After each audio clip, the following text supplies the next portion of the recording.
Subscribe to our channel by clicking the subscribe button. Click the bell button and enjoy the latest uploads from our channel. Everyone, स्वागत है आप सभी का हमारे YouTube channel success thunder में। आज हम लोग एक मेंस लेवल की पजल को सॉल्व करेंगे। काफी अच्छी पजल है। इस तरह की पजल एग्जामिनेशंस में देखने को जरूर मिलती है। तो इस क्वेश्चन को भी आप देखिए जिस तरीके की हम लोग हमेशा करते हैं। इस क्वेश्चन को भी आप देखिए, स्क्रीनशॉट लीजिए, खुद से सॉल्व करिए, अपनी अप्रोच को देखिए, क्या समय लग रहा है, कितना समय लग रहा है इसको सॉल्व करने में। उसके बाद वीडियो को फुल वॉच करिए और फिर आप देखिए कि मैं कितने समय में इसको कर पा रही हूँ और अगर आप मेरी अप्रोच फॉलो करते हो तो कितने समय में इसको कर पाओगे। 2 पार्ट में क्वेश्चन था। पहला पार्ट मैंने आपको दिखा दिया, ये सेकंड पार्ट है। इसका भी आप स्क्रीनशॉट ले लीजिए। थोड़ा सा जो है लंबा क्वेश्चन है मगर काफी अच्छा क्वेश्चन है और इस क्वेश्चन को सॉल्व करने का जो एक सटीक समय होगा वो मैं आपको बताऊंगी वीडियो के अंत में। आई होप अब तक आप लोगों ने इस पार्ट का स्क्रीनशॉट ले लिया होगा। ये पार्ट हिंदी में था, अब मैं आपको दिखा रही हूँ इंग्लिश में। सेम क्वेश्चन है, इसका भी आप स्क्रीनशॉट ले लीजिए। कुछ पार्ट अगेन इसका थोड़ा सा एक आध लाइन नीचे छूट गई है तो वो मैं अभी आपको दिखाऊंगी। सबसे पहले आप इस लाइन का स्क्रीनशॉट ले लें। आई होप अब तक आप लोगों ने इतना स्क्रीनशॉट ले लिया होगा। यही एक लाइन थोड़ा सा नीचे छूट गई थी, इसका भी स्क्रीनशॉट ले लीजिए। खुद से सॉल्व करिए। अगेन मैं वही बात रिपीट कर रही हूँ कि खुद से सॉल्व करिए क्वेश्चन को। उसके बाद ही वीडियो को आप फुल वॉच करिएगा, तब आपको समझ में आएगा कि कहाँ आप मिस्टेक कर रहे थे और कहाँ से कैसे करने पर आप जो है क्वेश्चन को इजीली और जल्दी सॉल्व कर सकते हैं। ठीक है, तो आई होप अब तक आप लोगों ने स्क्रीन शॉट ले लिया होगा। चलिए अब इस क्वेश्चन को करना शुरू करते हैं।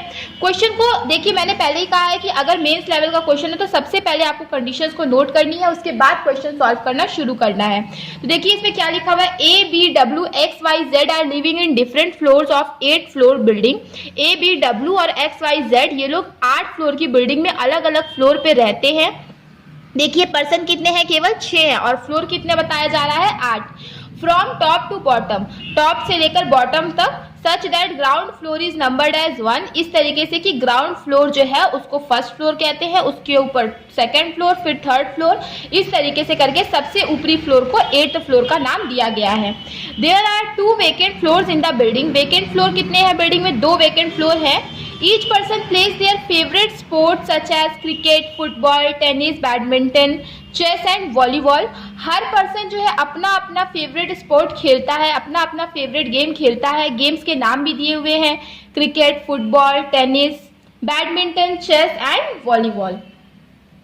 अब देखिए यहाँ पे क्या लिखा हुआ है, the one who likes the cricket lives on the top floor of the building. जो क्रिकेट पसंद करता है वो टॉप फ्लोर पे रहता है। देखिए फ्लोर बेस्ड पजल है तो फ्लोर तो हम बना ही सकते हैं, फिक्स होता है। तो फ्लोर हमने देखिए ड्रॉ कर दिया है 8 से लेकर के पूरा 1 तक। अब इसमें देखिए क्या लिखा हुआ है, पहले पॉइंट में लिखा हुआ है कि the one who likes cricket lives on the top floor of the building. Direct information है तो हम यहाँ पे इसको फिक्स भी कर सकते हैं। ओके, आगे बढ़ते हैं। The person whose favourite game is tennis does not live immediate above और below of the floor which is vacant. ठीक है, जिसका फेवरेट गेम टेनिस है वो वेकेंट के अगल बगल नहीं रहता है, मतलब वेकेंट के अगल बगल टेनिस जो है वो नहीं रहेगा, इसका नेबर नहीं होगा। राइट, देखिए इससे पहले भी मैंने आपको कई बार बताया है कि मेन हमारा मोटिव होगा कि हम कंडीशंस को नोट करेंगे। नोट करने का तरीका सबका बेशक अलग अलग हो सकता है लेकिन नोट हमें करना है। आगे बढ़ते हैं। B leaves 3 floors below 2 by। देखिए इस लाइन में सबको बहुत कंफ्यूजन होती है। देखिए इसमें क्या लिखा हुआ है, B leaves 3 floors below 2 y, मतलब अगर y यहाँ पे है 1 2 3, यहाँ पे होगा B। अगर इस तरीके से लिखा रहता है 3 floors below इस तरीके से तो मतलब उन दोनों पर्सन के बीच में 2 फ्लोर का गैप है।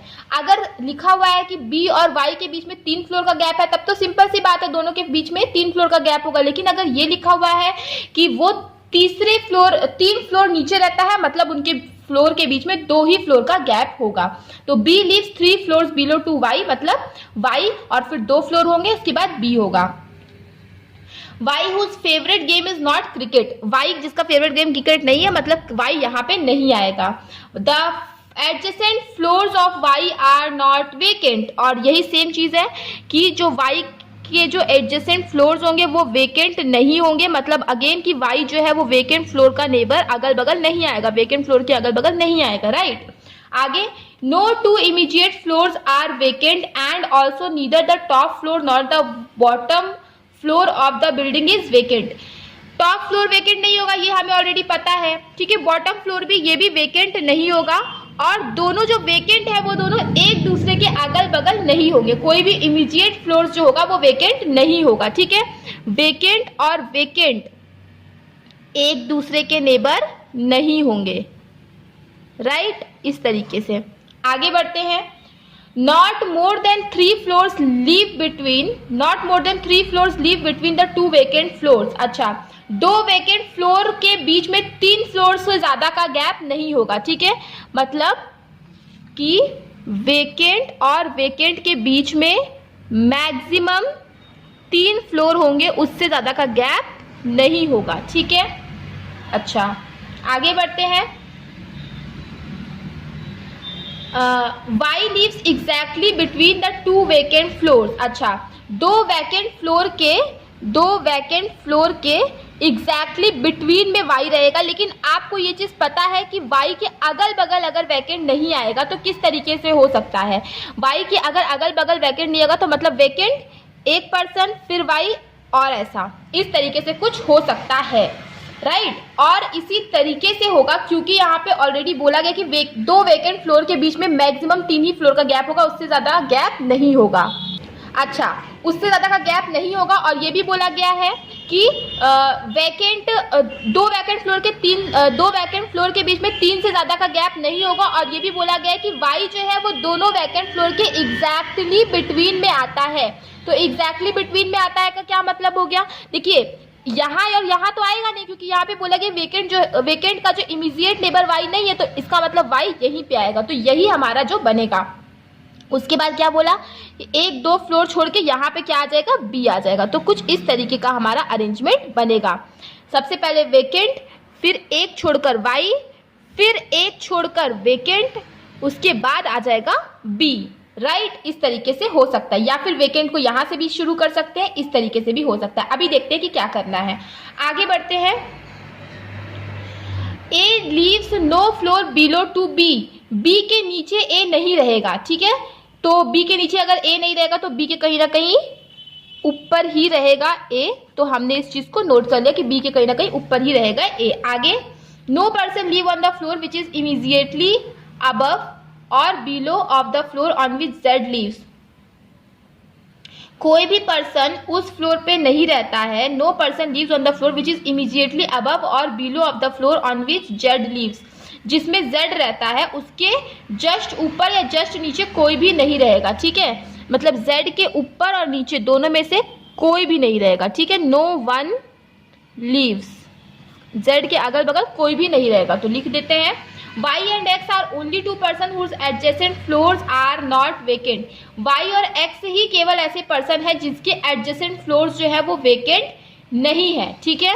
केवल y और x ही ऐसे पर्सन है जिसके adjacent में कोई भी फ्लोर वेकेंट नहीं होगा, ठीक है।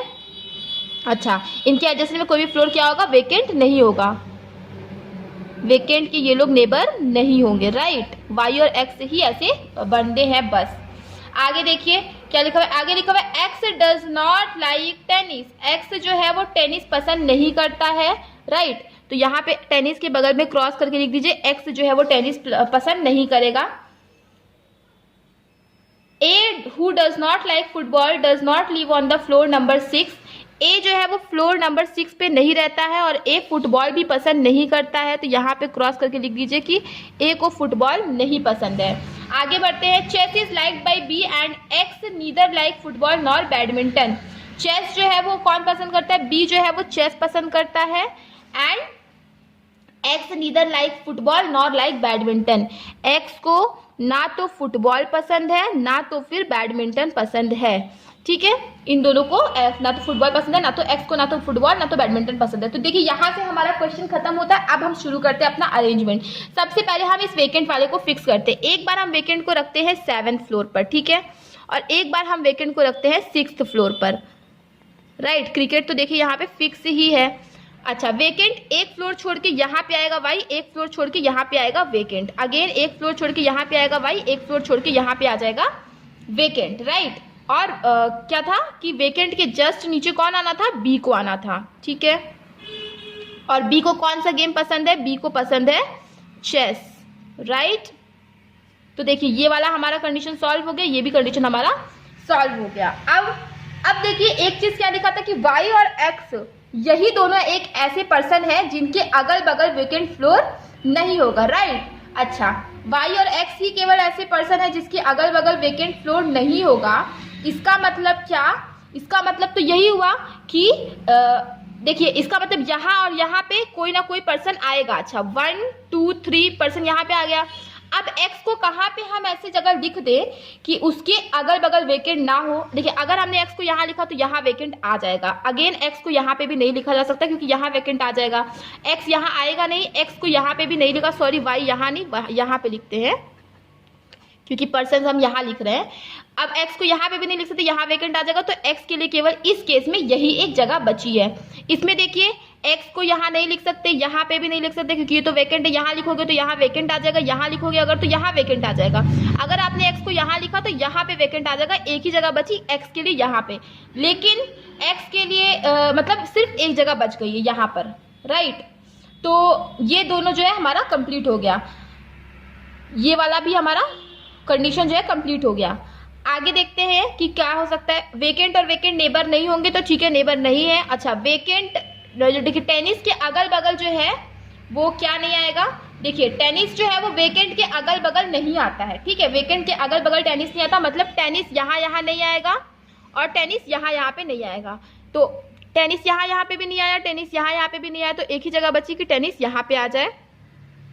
अगेन अब जब ये वेकेंट है, टेनिस यहाँ पे आ नहीं सकता।